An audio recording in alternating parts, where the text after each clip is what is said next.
Welcome to the Inside Texas Football YouTube channel powered by InsideTexas.com.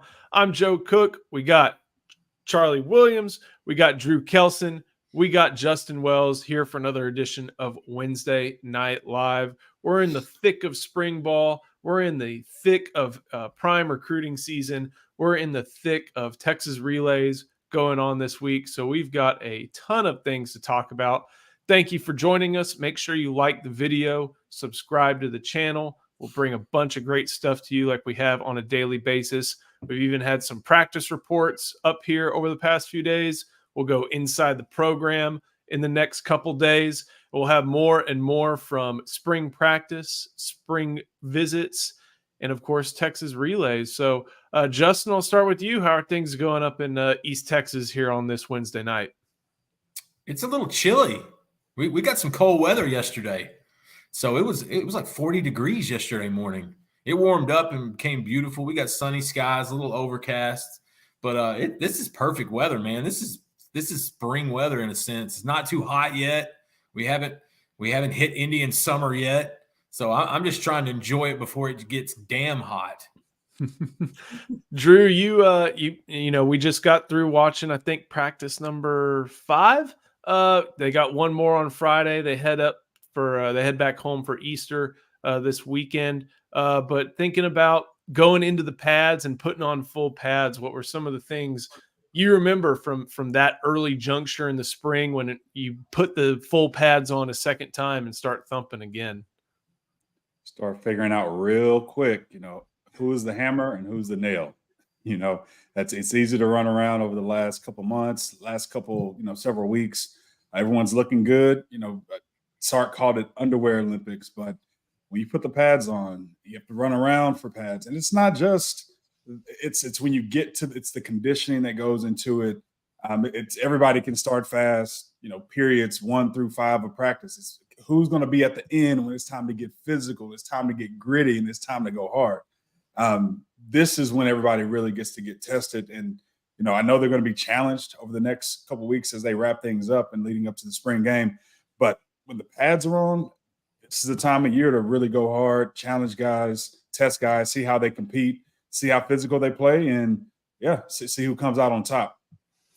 Charlie, thinking back to your coaching days, how would you get players through this portion out in the desert heat? How would you help them continue to work and make sure that practice 5 and practice 6, 7, and 8 were just as productive as practice 1, 2, and 3?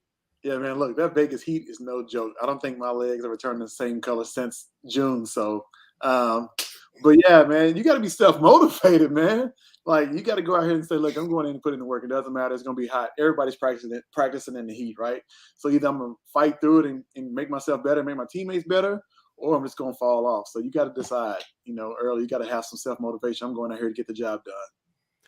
We are obviously going to dive into all different aspects of Texas spring practice. Make sure you get some questions in. We'd love to answer them throughout the course of the show. But right off the top, Justin, we'll go with the depth chart move that kind of drew the most eyes, not only Monday, but today as well. And that's on that first team offensive line. You have Kelvin Banks at left tackle. You've got Jake Majors at center, DJ Campbell there at right guard, Cam Williams there at right tackle. But the big change came in the form of Neto Umozulu playing left guard, and not just delegating Hayden Connor to the second team. And at this juncture, second team is, just what it is. They try to have like a top 8 of guys, right? And, we'll replace from there. But still, you have to march out a second 5. All that being said, the second team center was former first team left guard Hayden Connor. That also had a cascading effect where Connor Stroh was second team right guard.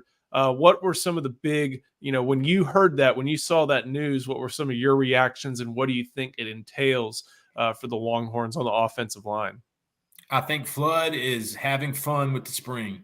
I think Flood is figuring out who his guys are going to be.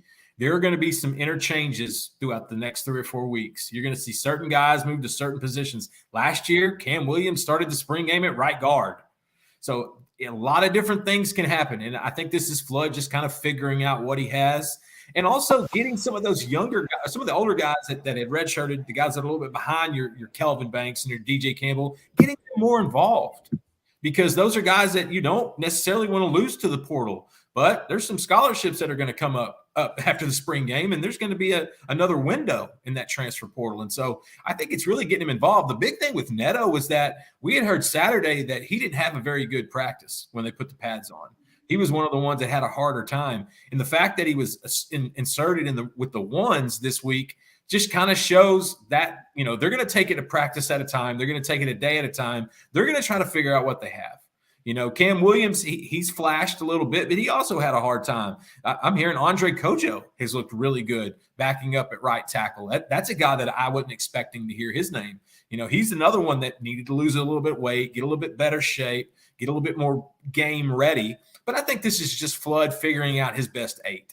Because honestly, you want a deep O-line, don't get me wrong, but you really want the same 5 every Saturday. You want the option to bring in a Mike Garcia off the bench who could start in any place in the nation, but is a backup at Texas like in 2005. You want that type of guy. Cole Hudson is that type of guy.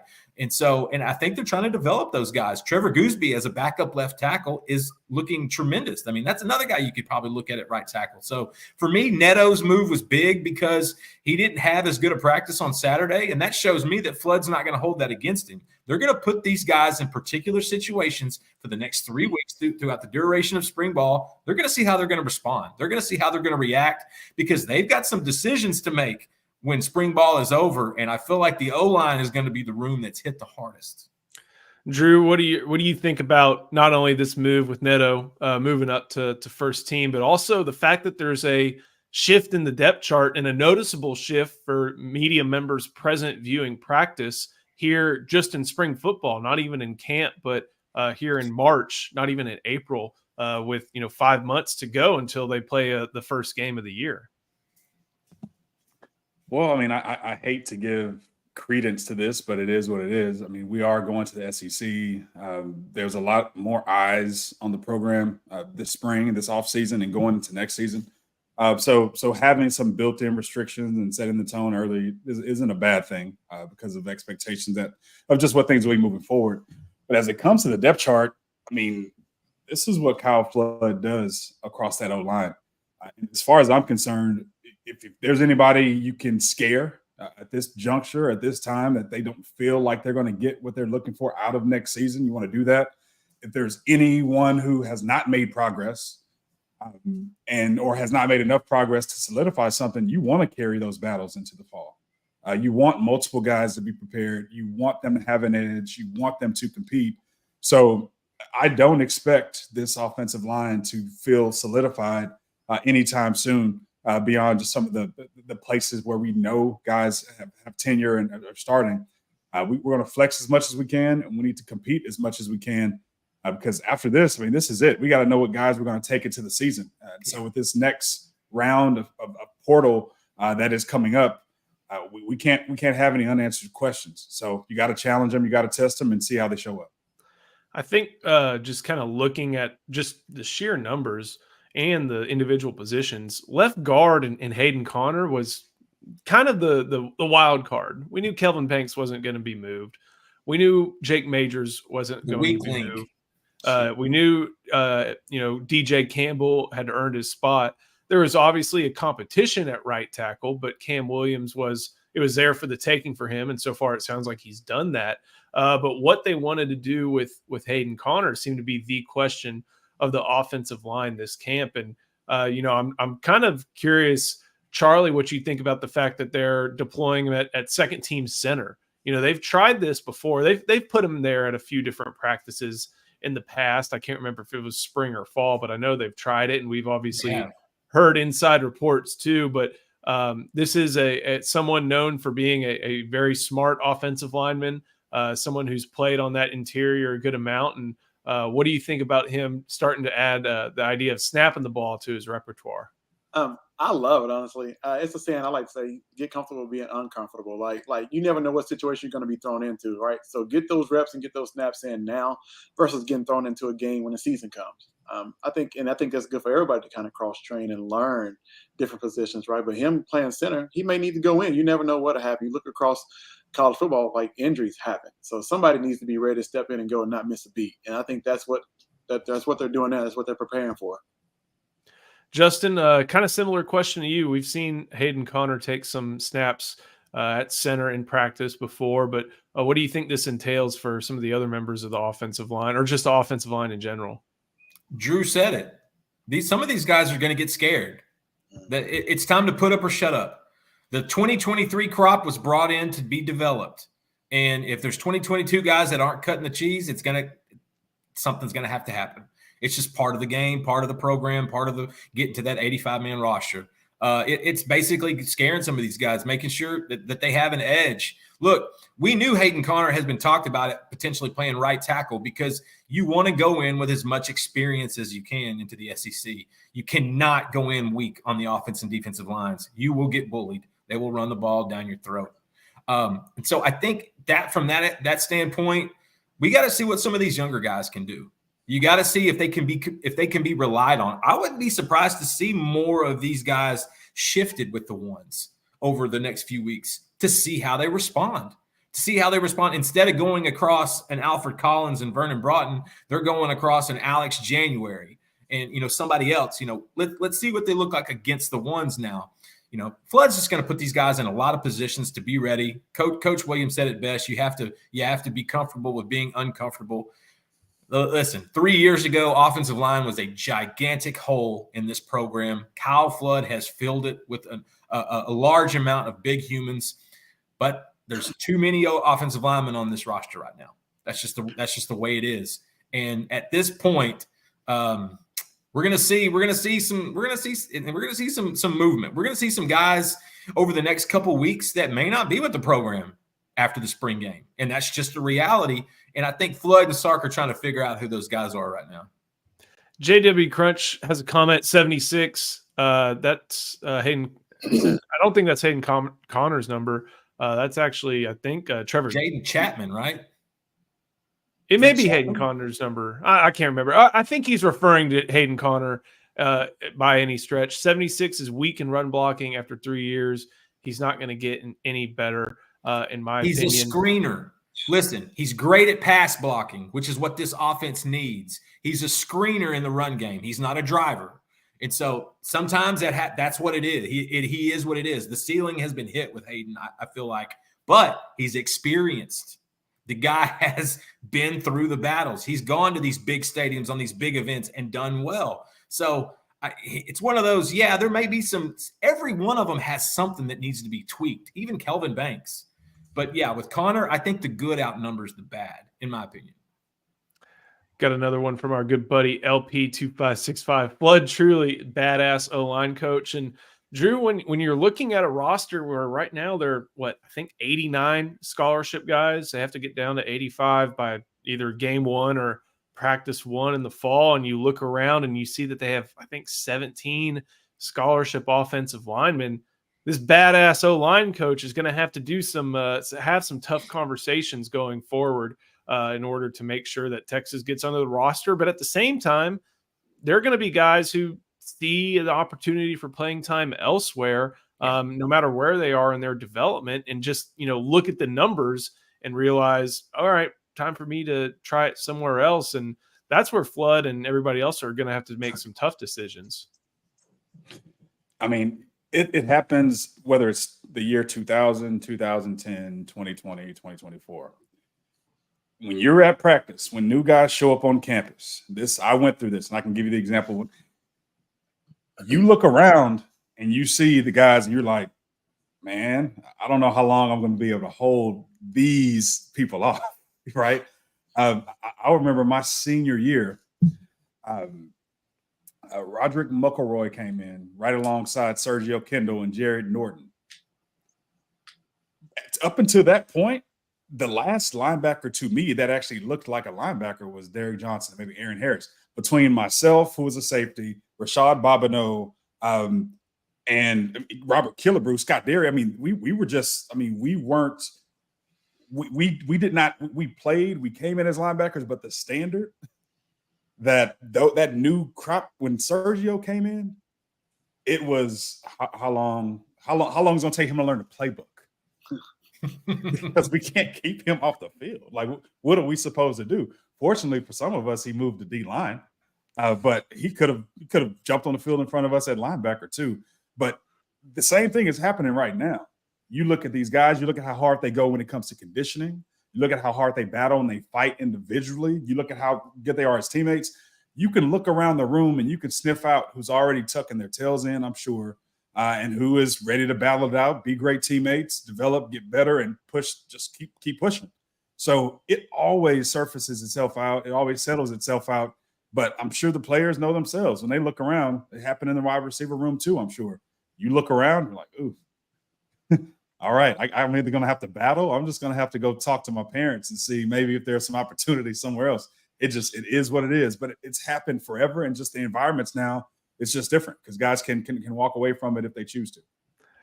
Kind of seems to happen that way with wide receiver at Texas for sure. You know, the limiting for offensive line is there's only 5. And yeah, you can have Malik Ogbo playing as a 6th offensive lineman, but time and time there's going to be 5. Steve Sarkisian basically plays 3 to 4 wide receivers. So that by the same token, like you mentioned, that wide receiver room is going to also get filtered out a little bit. But Coach Dub, I got to kind of want to swing this your way. Good friend David Williams, a recruiting and also team question. Texas has Jake Majors, a 4-year starter, Connor Robertson going into his 3rd year, and Daniel Cruz, who was the 2024 class's best center, not to mention Cole Hudson, all able to play center. When you're looking for a center, what do you look for? Because I feel like there's a variety of philosophies. You can find guys who always played that position, and I think that of that group, Daniel Cruz fits that specifically. Or you can find guys who played other offensive line positions who you think are going to fit on the interior. Because Jake Majors, I think, played tackle at Prosper. Connor Robertson played guard at Westlake. Hudson, a little bit. I mean, Frisco had a very run-heavy but not full-run offense. So, and I think he was playing a little bit of everything. So when you're looking at a center, what are you looking for the most part at that position? Yeah, I like a smart, tough, physical guy, but a guy who's not afraid to like be the leader of the O-line, somebody who's smart, can call out the fronts and tell everybody else what to do. I think that's very important because you have to, right? You have to call, if it's 4 down, 5 down, somebody steps in, a linebacker steps down into the A gap, whatever the check call is, you need to be able to make that. And you can't be afraid because you're going to get hit and snap the ball at the same time, right? So you got to have somebody with some guts and can step in there and fire off after snapping the ball. So I need somebody who's consistent with the snaps as well, because that's the most important thing, is protecting the football. So if you got those key components, I think you can be a center. That's what I would want in the center anyway. I know every Thursday going into game week, put on the film and say, hey, what front is defense in? I need you to be able to step in front of the entire team and offensive room anyway and call it out. I need you to know and be on point, just like the quarterback. So that's exactly what I would look for in the center. Justin, I remember we've talked about that phrase, quarterback hell. We've had some good friends bring that phrase up with how that's where Texas was for a lot of the past decade. Center hell exists too. And Charlie Strong ran into it. Tom Herman ran into it a little bit. But thanks to Jake Majors, and then as our good buddy David Williams mentioned, I don't think Texas is in any form of center hell at this point with 4 different guys who can play that position. Probably 3 this year. I think Cruz may be a year away, but 4 who can, 4 who can line up there at the very least. Yeah, if Connor Robertson can come into the Texas OU game like he did last year, Daniel Cruz can too. He's not that far off. But no, this room looks a lot better. I mean, Jake Majors, you never know. He could be the next Jason Kelsey. You don't know that. I don't think University of Cincinnati knew that. The only reason I think about that is because Jalen Hurts used to give Kelsey hell about the snaps. And I was hearing Coach talking about, how you have to do that. And Hurts told him one time, damn, dude, the ball's coming back too quick. And Kelsey looked at him and goes, because I want my hand back. And it was, I don't know, it resonated because I think the center is the smartest guy on the team a lot of times. At least it helps when they are. If you've got a Dallas Griffin back there doing what he's doing, trying to get everybody set in. And that's what Jake is so good at. He's just so smart, and he understands where everybody needs to go. But I honestly, if something happens to Jake, I think Cole Hudson's your center in 2024. I think Robertson would be a capable backup, and I think Daniel Cruz would be the guy that's kind of the last man off the bench. But, yeah, I remember the days of Terrell Cooney and Taylor Doyle, and I'm not going to throw any other players under the bus, but just were terrible centers, and we saw that for a long time. And I'm just really thankful those days are long gone because, the play on the field wasn't great, and they didn't interview very well either. So only 2 players are getting thrown under the bus there. But hey, I've heard Texas coaches say worse things. Who was the one that got hurt the first game that really hurt Charlie in his first year? Was it Espinoza? Yes, he broke his leg. Listen, that may have changed the dynamic of Charlie Strong's tenure because Dominic was such a veteran, such a guy that he could rely on, and Charlie didn't have a backup. They had to fill in the blanks for the next 12 weeks. It was brutal. But, yeah, that shows you how important they are. They go down in week 1, the whole forecast of your season could be changing. Luckily for Texas, I don't think they're going to have that issue. I think if you went from Majors to Cole Hudson, you would have virtually 0 drop. If not, more athleticism, to be honest. That's what our buddy Roaster thinks as well. Guys, I don't know if you saw this today, but after practice, obviously we had the notes up on this channel. We had the notes on InsideTexas.com. We were also in the media able to talk to David Benda and Quinn Ewers. And Quinn was, I think, very smart about what his comments and coming back, and we'll get to that in a second. But David Benda is someone who's a candidate to play middle linebacker, one of the 2 middle linebacker positions. And we got a good question from Paxton here. Is David Benda sharing the headset with Ant? He only referenced it very quickly today, like 1 sentence, but he said Ant had it. And Drew, I'm kind of curious. We've talked about this on live streams in the past and your thought on it, not just in the NFL, but in defense in general. What you think about maybe Anthony Hill being the one to wear the green dot instead of David Benda? Well, I think when we talked about this in the past, I mentioned, you want to cross-train guys just for contingency, whether it be a DB or a linebacker. But if you had to pick a guy that you do not want to take off the field on defense, regardless of the package, Anthony Hill's the guy. I mean, we saw Jahdae Barron go to the sideline a lot more than any of us wanted to see last year. But Anthony Hill's not going anywhere. As long as he's healthy, he's going to be on the field. I'd love to see him play every snap this coming season. So it makes sense. It absolutely makes sense. But it also just gives him some control, some stability, and some ownership of being in the middle of that defense. If you don't have a voice yet, you're going to find it. But I already know he leads with his play. He leads with his work, and I've heard him. He leads really well off the field. Just he's a good kid, but giving him that mic, giving him that leadership, that agency on the field is going to be huge for his development and just his preparation of understanding the entirety of the defense and all the moving parts. It's good that he's putting that on his shoulders early because, it's going to help him beyond his athletic and his physical traits when he's ready to go to the next level. He's a guy, like you said, tough to take off the field, and that's whether he's playing middle linebacker, that's whether it's a specialty package where we saw him line up on the edge. That's someone that green dot goes to someone who never leaves the field. Obviously, the quarterback on offense, and Anthony Hill sounds like a good candidate on defense. But we also kind of realized David Benda's probably not going to leave the field too often. So as someone who he may be subbed out for some breathers, but I'm not sure how often he's going to leave the field. He's good to test it out with, is what my point is, just so he knows how to relay that communication. Coach, you still got some connections, not just out in Las Vegas, but all over coaching. What are some of the what's the reception you've been able to pick up to the whole idea of this communication ability that's possibly coming to college football. Yeah, coaches love it, and we got to actually test this out during the bowl game. So it was pretty awesome to use to see the communication. I think up to 2 players on offense and 2 players on defense had communication. So it's pretty cool to have that up to 15 seconds before it cut off. The thing is, you got some offensive coordinators who might change their mind at the last minute. It's like, oh, too late. But so there's a cutoff. There's a timing cutoff. It was a timing cutoff. Yeah, 15 seconds or the 15 seconds remaining on the play clock or the snap. Mm-hmm. Okay, who regulates when that thing cuts off? I'm going to guess that the conferences are going to do that, because I don't think you can leave that up to stadium personnel. And here's the thing: I've definitely seen that if you've ever gone on a tour of an NFL stadium or been in an NFL press box, the replay room is guarded like Fort Knox, and I think that's where they have that in NFL stadiums. Charlie, you may be able to attest to this, considering where UNLV played. I also know that for college football fans, they're going to like to blame a hometown whistle or a hometown clock.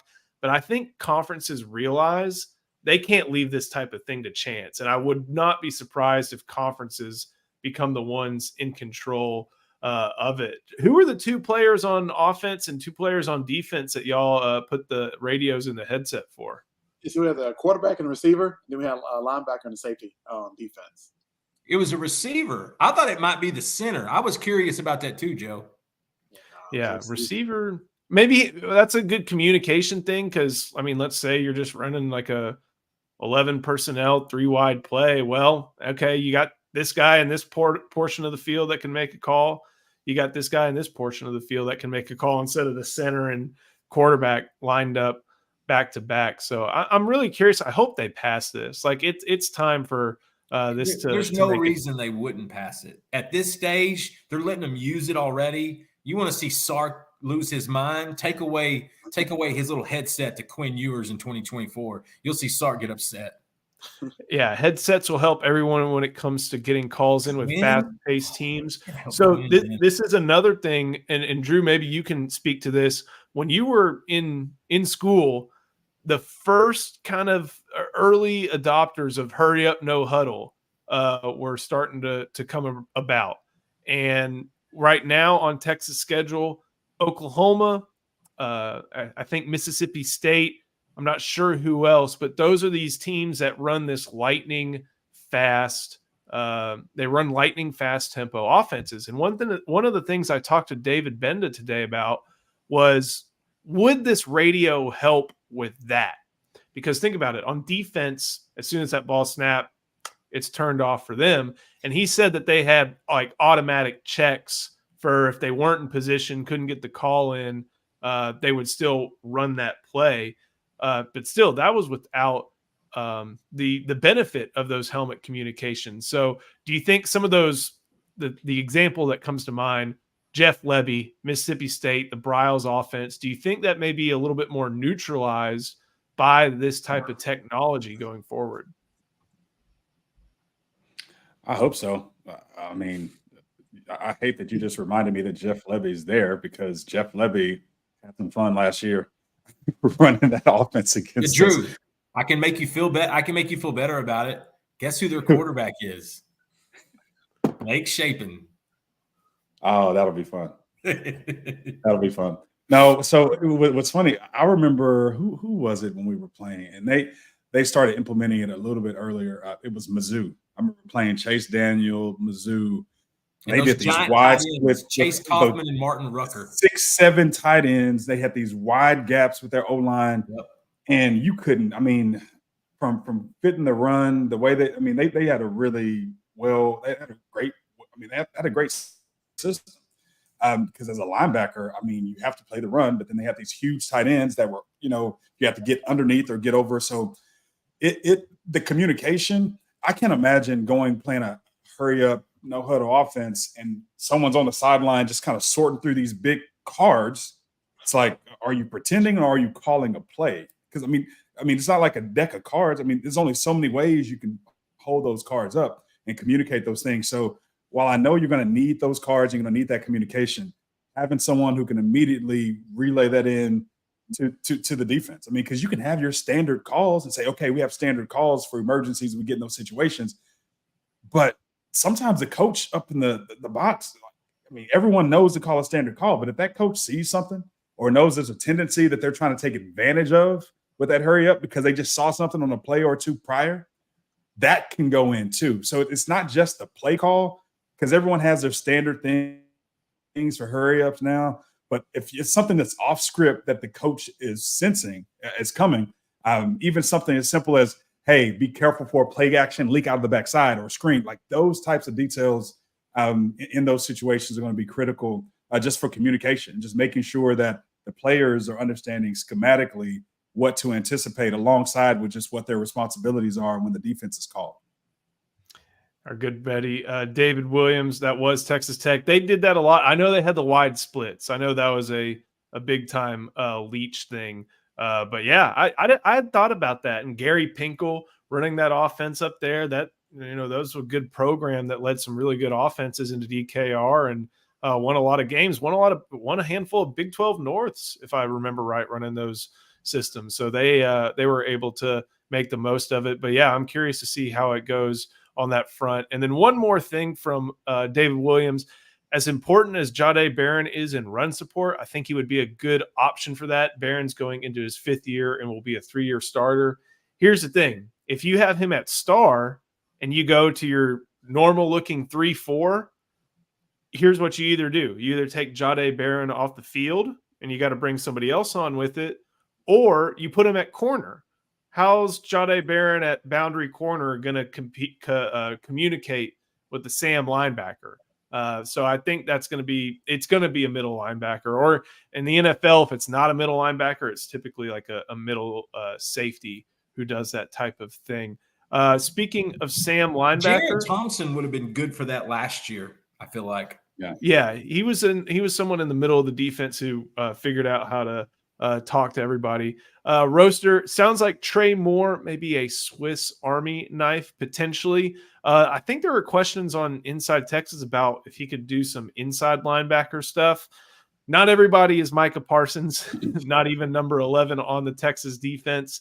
But Trey Moore is probably going to be someone, Justin, who fits in at that Sam role, or if not at that Buck linebacker role, maybe backing up Ethan Burke or maybe even Colin Simmons, working in the mix at that weak side edge position in Pete Kwiatkowski's defense. Yeah, that's where you get the best version of Trey Moore, is on that weak side and letting him beat those big long tackles, because he's not that tall and he's lightning quick and he has tremendous feet. But the thing with Trey is he's got a first step. And, it's a big thing in basketball. I tell guys all the time, every time a kid catches the ball, they instantly want to start dribbling. I said, what are you doing? You're giving away your dribble. You hold that ball till the defender comes to you, then you've got a first step to get by him. It's very similar in that. Trey Moore is going to give tackles hell. He's already doing that in practice. Cam Williams has had enough of him already from last Saturday. And so Trey is a weak side guy. I think that's where his strengths are. And I think PK is the right guy to kind of figure that out. He's had these type of players before, especially when he was in Washington, and the way he would mix and match them. Last year's defense was really good, but the strength was on the interior defensive line. This is going to be a different identity. You're going to see more strengths at different spots, in my opinion. I think you're going to actually see more guys make more plays, and Trey Moore is probably at the first of that list. Texas has gotten better in the last 2 years at getting to the quarterback or getting pressure on the quarterback. They just got to finish it. Now they got to get to him. I believe it was 2 years ago they were one of the top 10 in the country in pressures. Now they just got to get to him. And if they can do that, man, Trey Moore is going to be worth it 100%. You talk about a kid with a chip on his shoulder, and if you talk to coaches at UTSA, they say he's a better person than he is player, and he is a damn good player. Coach, when you think about that type of just dynamic, and granted, American Athletic Conference Defensive Player of the Year, he's accomplished things in the G5, but now he's stepping up.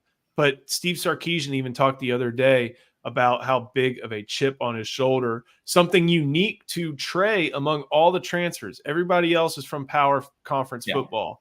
Trey was the only one to come from the group of 5.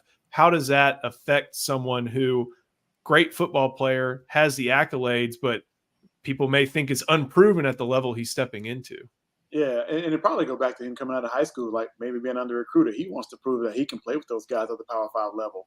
Now he's had a chance to prove himself at the G5 level. Now he's going to Power 5. He has that same chip on his shoulder. He wants to prove I can dominate at this level, and I think he's going to carry that with him. You see it a lot out of a lot of players. They want the opportunity just to say, "Hey, I can play at this level. I can also dominate at this level," and I think that's what he's going to do, and that's what he's done so far at practice. So I think you'll continue to see that, especially going to the SEC. He wants to prove it. Hey, I'm a guy too. I'm a dude. It doesn't matter. And also too, UTSA played Power Fives. They played some good teams. He played Texas. Yeah, and he played well. Like I get that argument, but I think my man Victor Santiago makes a good point. Nick Saban was begging this kid to come to Tuscaloosa, begging him multiple times. And to me, that's all I need to know. That's all I needed to know. The reason why, I mean, even for a guy like Trey Moore, Trey Moore couldn't hide anymore. I mean, we have an elite pass rusher in that way, team scheme against you.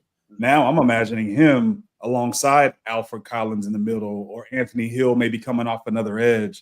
When you put a player like that next to other players that you have to scheme around, great point.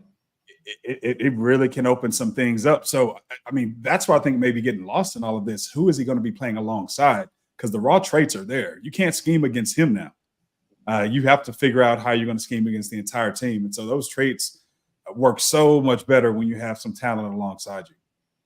Like this question. It's in tandem with another question. Which freshman will make the biggest impact? I want to combine Chris's question with Helio Castillo's. Which true sophomores that didn't get much run last year? I gotta look up the roster. Okay, well, think of guys in the 2023 class. I know my answer to this true sophomore one. I think it may be pretty common across the board. Jonte Cook, 7 catches, 100-something yards. But are you taking Xavier Worthy off the field? Are you taking A.D. Mitchell off the field? No. Hey, no. DeAndre Moore. Yeah. Dude, DeAndre Moore has been running with the ones for a reason. So that's a good one. Charlie, Drew, y'all have good true sophomores before we dive into the true freshman aspect? That's a tough one. It's not really a sophomore, but I guess I would go Warren Robinson, but he's redshirt freshman, so it doesn't really count. I would go second year player. That counts. Yeah. Warren Roberson definitely counts. Yeah. Because he's got more dog in him than most players in this program. I agree. I love him. He's different. Like he pees in the neighbor's yard. He eats out of a can of Alpo. It's legit. Oh. Drew? You're muted. Sorry. What's funny is DeAndre Moore was going to be a guy that you wonder who's going to follow up on like a Jordan Whittington role, if you will. And I remember just doing some interviews last year. Jay Witt would talk about him. He would talk about him being like a little brother and just like he's like me. And just I think he kind of took some ownership not only on the role that Jordan played, but also on the way he approached the game and the way he approached preparing for the game. And so I've heard him, DeAndre, I've heard him in an interview. I've read his interview. I mean, he is ready. He was hungry to kind of step into this next role and kind of take on this competition because his ability to move and play the other roles, whether it be in the boundary or to the field, that's not as natural of a transition for him. So this was one he had to go out, have his best foot forward and go out and try to win because there was a lot of competition coming in. So it sounds like he's showing up and taking care of business so far. So we'll see. Moore, in my opinion, embodies what Sark wants, not just as an athlete, but as a complete player.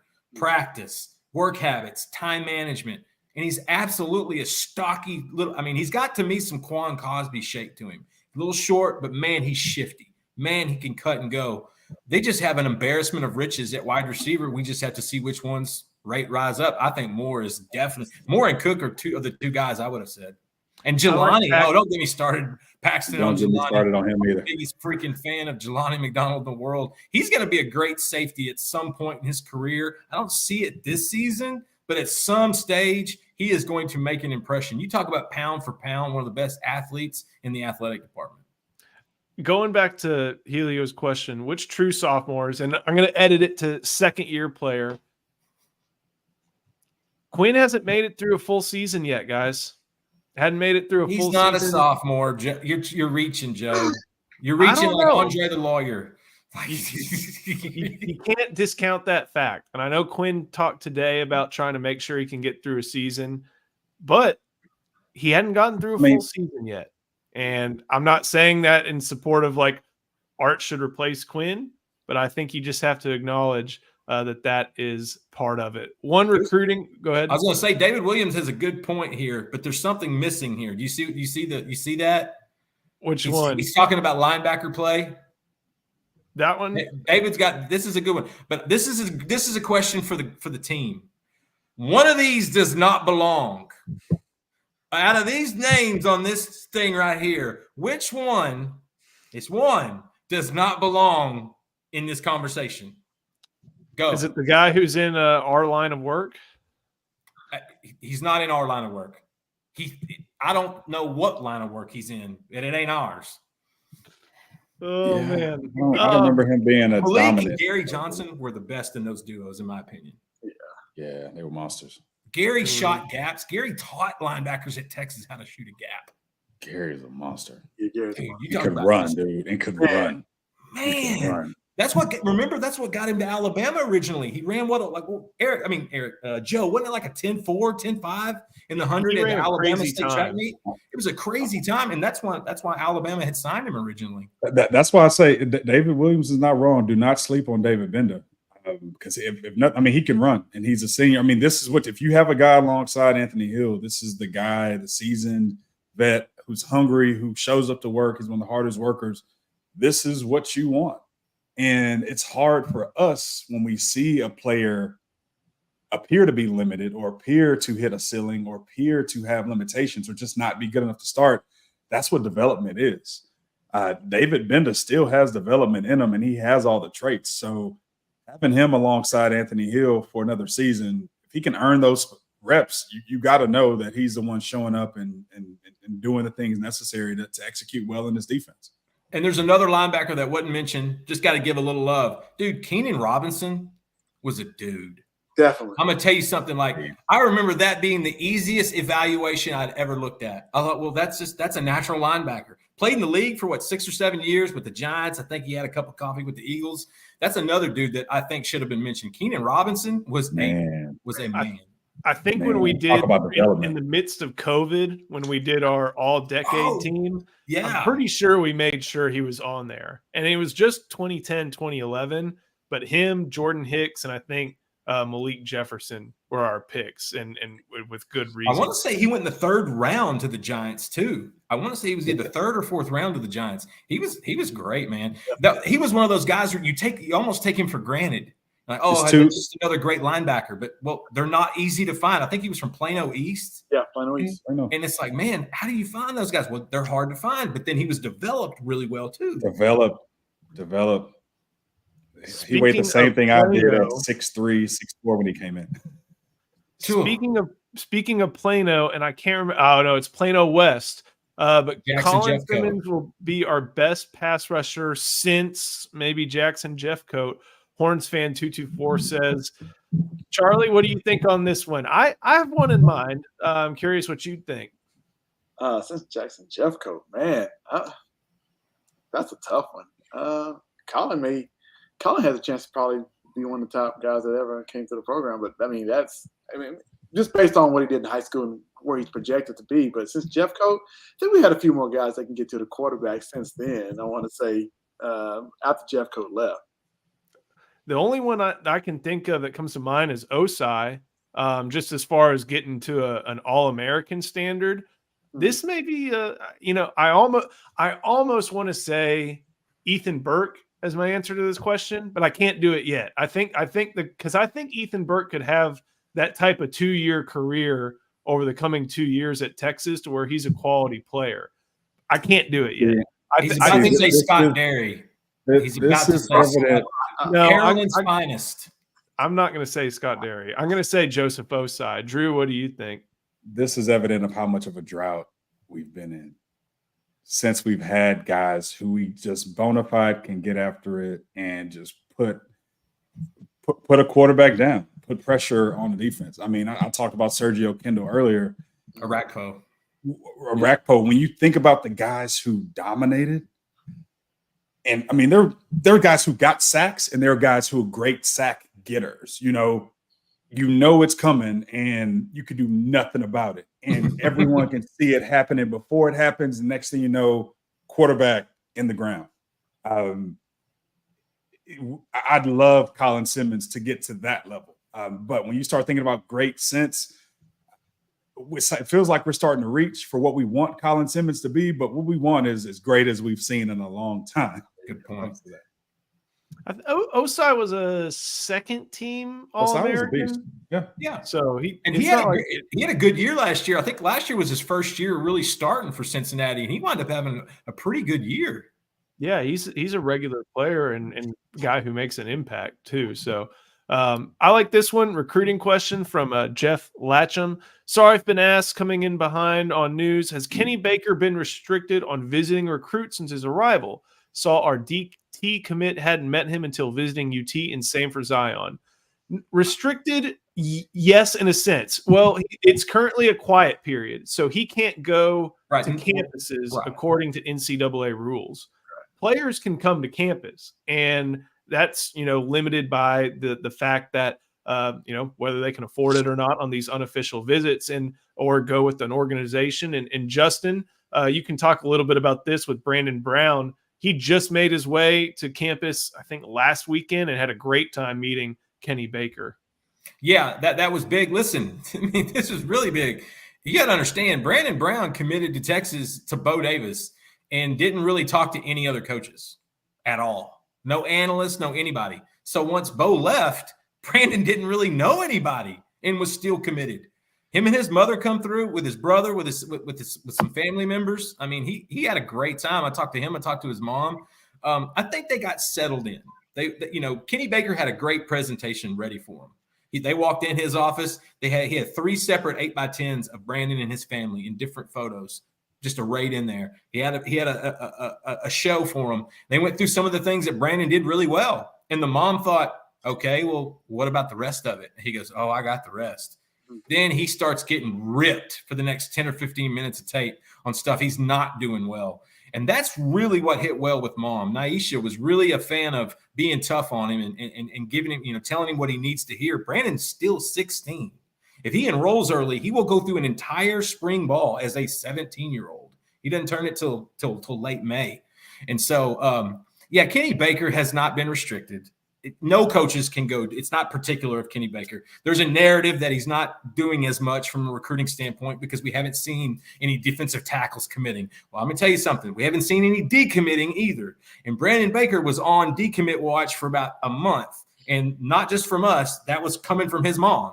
She thought he was going to as well. But they wanted to give Texas a shot. They were so thrilled that they came down and they got to do that. I think he sticks with Texas from now on because really the other school that's pushing hard is USC. And Mom doesn't mind the flight from Melbourne to Austin. That's not too bad. Plus, Texas goes to Florida next year, to Gainesville. Now, to USC on the other side of the country, that's another conversation. And as a professed mama's boy that Brandon says, you don't want to get that far away from Mom. So I think Kenny Baker's going to be just fine. I think listen, Zion Williams, we reported it earlier today. I talked to Zion earlier today. He's supposed to be on campus probably about April 6th. That's going to be probably their first spring scrimmage, actually, next Saturday. And so that's that's going to be a big deal if they can get him on campus. Kenny Baker's just having to kind of catch up. Listen, he kind of got the job a little late. And so he's just playing catch up. He's also trying to build relationships with the guys on the team. If anybody is overwhelmed right now, it's Kenny Baker. And so the fans are gonna have to give him a mulligan on this. They're gonna have to give him a shot to really build this thing around. They have got some great relationships with defensive linemen, and I think there's some great D tackles in the state for this class and for the next cycle. Give Kenny Baker some time, just like South Park. Kenny ain't dead. He's just resting.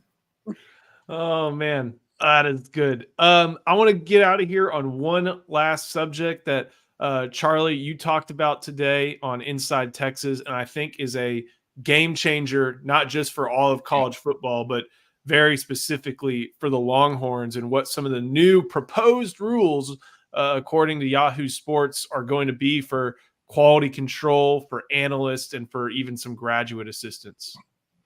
Yeah, if this rule change takes place, I think it's going to be awesome. I think it's going to be awesome for teams for the depth of your team, right? Because as Drew probably can attest to, when you go to a 2-hour practice, you only get 5 minutes of individuals, then you move into the next period. Sometimes those guys at the back of the line don't get any reps whatsoever before you move to the next period. So if you can have extra coaches who can come out there and actually coach without compliance over there on the sideline, taking notes of who's doing what coach is doing what, it's going to help your team, right? Because you can split up guys. The receivers coach can take half the guys, and then that GA or analyst can take the other half. And they can get reps. They can go through the same drills and go through plays and everything and hand signals, everything they need to know for their practice or for their week, and actually get work in. So I think it's going to be awesome. And then when it comes to recruiting, if you have a coach who doesn't want to go on the road, doesn't recruit, you can replace him with a guy like that who can go on the road, who's already been talking to these guys, the athletes, their families, and things like that. And now they're recruiting them, and that's who has the relationships with them anyway. So that really helps by the time they get on campus. Oh, hey, what's up, Coach Dub? You know, I've been talking to you for 4 months. Now I get to see you in my home talking to me. So I think that really plays a pivotal part that the rule change actually happens. This is something that it's moving closer to the NFL model as far as a lot of coaches. If you go to the NFL and look up a personnel page, there's, assistant receivers coach, assistant defensive line coach, kind of like Kenny Baker even was. So this allows for what used to be a gray area, and honestly one that probably wasn't as closely enforced as the NCAA would have liked, to just be black and white and have it be allowed. Think in a Texas instance, Paul Christ, currently on staff as an analyst. Technically, he's not supposed to be coaching, but when you got 17 offensive linemen, if this rule comes to pass, then you got I do that all the time, Kyle Flood and Paul Christ coaching offensive linemen. So it's a positive for a program like Texas, who has the ability to, pay former head coaches, lure former head coaches into these types of roles. But when you pair this with the recruiting aspect, it also offers a lot of opportunity to young and up and coming coaches. Like, think of again, I'll go back to Kenny Baker. Think of the idea of him. He was at Western Kentucky. That was his biggest job before he started working for Mike McDaniel in the Miami Dolphins as an assistant defensive line coach. If you can have someone like him, I don't know. I can't remember who it is at Texas. Maybe Nico Johnson. That's who it is. There's a guy named Nico Johnson at Texas who's an analyst right now.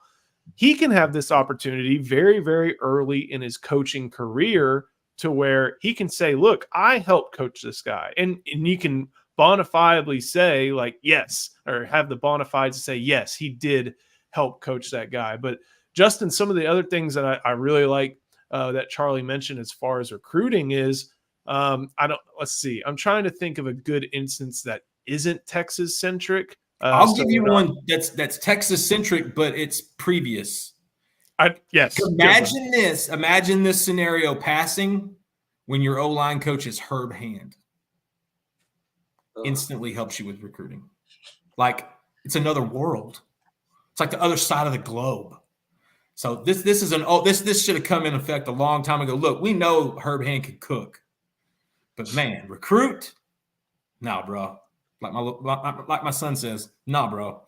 It wasn't going to work. So that's how I could get centric with that. I'll go even further. I think Chris Gilbert could be really creative in this role, because we know how much of an impact he had on some of this class year before last. We know the relationship he builds, not just with DFW guys, but throughout the state of Texas. He is as real and genuine a human being as you're going to come across in this business, period. So I think it allows some creativity as well to really use your tools. If you've got a Paul Christ and I'm Kyle Flood, call Coach Christ. I need some help. I got 17 of these jokers in here, and I got 4 or 5 need to drop weight. Like, get these guys involved. Get them more involved. Just be creative with it. So, yeah, I don't know if that's what you were asking, but I went with it. No, I think there's another thing where this will this may keep people in coaching longer. And I know we can kind of look at the idea of, oh, they're paid hundreds of thousands. Oh, who cares? You get paid millions of dollars. Okay, that is true to an extent, but we have seen over the past 2 years, somewhat exaggerated, but somewhat, underscored, just a lot of coaches get out of the industry. If you can have someone like, I'm thinking in a very specific example, if you remember Brandon Harris, Texas' current general manager, I think he started as an offensive analyst of some sort. Can't remember how exactly, but he was an offensive analyst. Yes. If you are, let's say you're Chris Jackson in about 15 years and you have a family and your family's growing and your family's going to, in your daughters or sons are in high school and you've got cousins or something like that. You have a growing family that you want to spend time at, and you look, and no matter who your boss is, and you say, hey, I need a little bit more time at home. Is there a way we could do this? Well, a Brandon Harris equivalent or someone like that could go and take that spot out there on the road, keeps coaches within coaching, keeps them engaged. Keeps them engaged. You're keeping them engaged. You're keeping them with activities. You're giving them ownership. Mm-hmm. That's what, as men, that's what we want. We want ownership of what we do and what we can control. You're just getting to do more stuff. Joe, you said it earlier. It's a gray area that should have never had a color to begin with. You're coaching on a staff. You're paid to do this. Let's not be so rigid with guidelines and regulations on what you can and can't do. Let's just let them coach young adults into grown men. And like Horns fan says, just because you get paid a lot doesn't mean you have extra time or ability to handle stress. And one last Texas note, I think before we get out of here, Nick Saban would have loved for this rule to have been passed about 10 years ago, because then he could have had all the Brett Bielemas, the Steve Sarkisians, the Charlie Strongs, everybody who has come through that school to be working on his staff. Think about who else is going to really benefit from this. No one's going to give Deion Sanders hell about going to people's houses anymore. Why does he have to leave? He'll just send an assistant, send an analyst. It blows my mind Deion Sanders thinks that's cool, or thinks that's normal, or think that's the way to build a team. But this kind of allows him that. It allows him, hey, I don't want to go on the road. Why don't you guys hit the road? Because at some point, if they're going to win, they're going to have to get on the road. Those coaches have to be seen. This is too funny. And so I think this rule would really benefit Prime. And it could even benefit 6A quarterbacks in the state of Texas. You never know. Shadir Sanders says they're nowhere to be found. But hell, I can't stop finding them. There's a fourth of them in the NFL right now. So, yeah. You said "if" a lot when talking about Deion there. Yeah, with the NFL having 52 players at the end of the season, or I guess you have to manage. We have 85 that are supposed to be on scholarship, but then you have walk-ons. You have all these other guys that are there. I remember being at the back of the line, waiting to do my drills, had a 5-minute period, and then coach just tells me to go over with the equipment manager to go practice. The equipment managers are taking players through drills in a lot of places. I remember it. They're holding bags. They're doing it all. So, hey. That's high school too, Drew. We saw that in high school. Listen, at one of the high schools I went to, the janitor would come out and do stuff on the practice field because he was an all-conference linebacker in junior college. And he would. Let me tell you something. I learned more from the janitor than I did the safety coach. Charlie, guys, let them happen. Charlie, how many bruises did you pick up on your arms or legs when that you probably should have never had because of coaching or stuff like that? I have a ton. I got some that hasn't healed, man. We got the little pencil you're trying to poke the ball out, man. My finger's still kind of broken, but yeah, I loved it though because I'm one of those coaches. I am, chest bumping and running into you with my shoulder while you got shoulder pads on. So you're involved. You're part of you feel more part of what's going on. Get everybody involved. That's when that camaraderie is the chemistry is what makes this stuff special. Hey, there's already been a line of demarcation in this sport. Let's just, keep some things above it, some things below it, and be honest about what we're doing. So guys, we are running up right at an hour. Thank you so much for watching. Make sure you like this video, subscribe to the channel, head to InsideTexas.com. You can get $1. You can get 1 month of access for just $1. That'll get you through Prime recruiting season, all the different spring practices, the spring game, and a little bit of portal action, something you're not going to want to miss. Charlie, Drew, Justin, thank you so much. We will see y'all next time on the Inside Texas Football YouTube channel, powered by InsideTexas.com.